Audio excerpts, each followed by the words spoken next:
বৃষ্টিকে উপেক্ষা করতে হবে।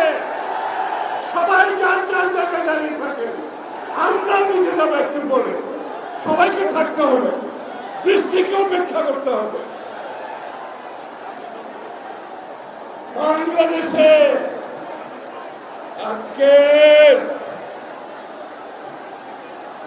তারুণ্যের কি হয়েছে?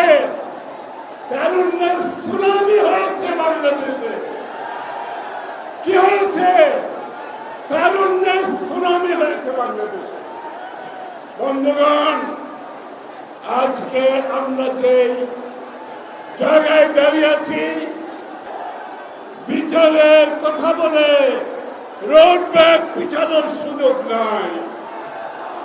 সংস্কার, বিএনপির আগে কেউ সংস্কারের কথা বলে নাই। 7 বছর আগে দেশনেত্রী বেগম খালেদা জিয়া ভিশন 2030 মাধ্যমে সংস্কার প্রস্তাব জাতির সামনে তুলে ধরেছে।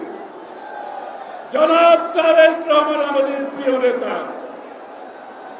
2 বছর আগে বিএনপির পক্ষ থেকে 27 দফা সংস্কারের কথা বলেছে। তারপরে শেখ হাসিনার বিরুদ্ধে আমরা যারা রাস্তায় আন্দোলন করেছি, আমরা সবাই মিলে 31 দফা সংস্কারের কথা বলেছি। এখন যদি কেউ বলে, ওই দিন গতকাল অথবা গত পরশু একটা স্টেটমেন্ট দেখলাম, এখনো নাকি গুরুত্বপূর্ণ কিছু সংস্কারের বিষয়ে ঐক্যমত হয় নাই। আমি তাদেরকে পরিষ্কার ভাষায় বলছি, কান খুলে শুনুন। যদি গুরুত্বপূর্ণ বিষয়ে, সংস্কারের বিষয়ে ঐক্যমত না হয়ে থাকে, সেই সংস্কার করবে বাংলাদেশের জনগণ, আর কেউ সেই সংস্কার করতে পারবে না।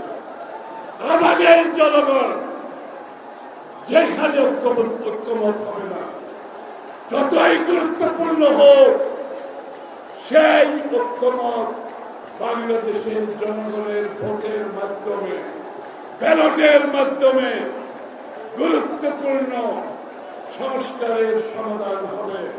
আপনাদের মাধ্যমে হবে না। আপনারা কে এই সমস্ত স্টেটমেন্ট আর করবেন না। আর বিচারের ব্যাপারে বলছি, আমাদের মতো ক্ষতিগ্রস্ত কেউ হয়েছে? বিএনপির মতো ক্ষতিগ্রস্ত কেউ হয়েছে?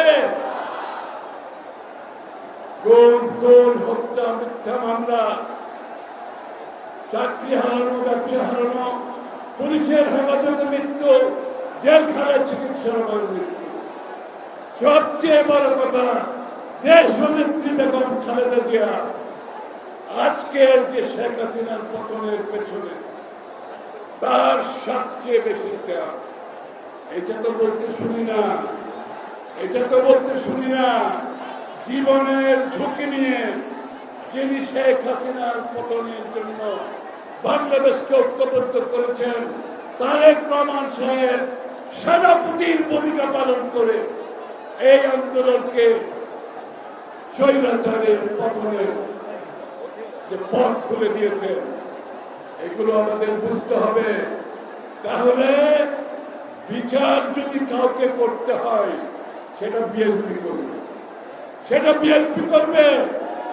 এই বিচার যদি অসম্পূর্ণ থাকে, সেই দায়িত্ব বিএনপি পালন করবে। কারণ আমাদের মতো এত কঠিন সময় কেউ অতিক্রম করে না, এত ত্যাগ কেউ স্বীকার করে না। যারা বিচারের কথা বলছে, আমি একটু বলছি কথাটা, যারা বিচারের কথা বলছে, শেখ হাসিনার যদি পতন না হতো, এই লোকগুলো কোথায় থাকতো? আপনাকে আমি একটু বলেন, শেখ হাসিনার পতন না হলে এই লোকগুলো কোথায় থাকতো? ও কেউ বিদেশে, কেউ এখানে চাকরি করত, কেউ ব্যবসা করত। আমরা থাকতাম জেলে, আমরা থাকতাম ফাঁসির কাছে। সুতরাং বিচার কে করবে? বিচার আমরা করব। তোমাদের উপর কোনো ভরসা নাই, তোমাদের উপর কোনো ভরসা নাই। বিচার বিএনপি করবে আগামী দিনে।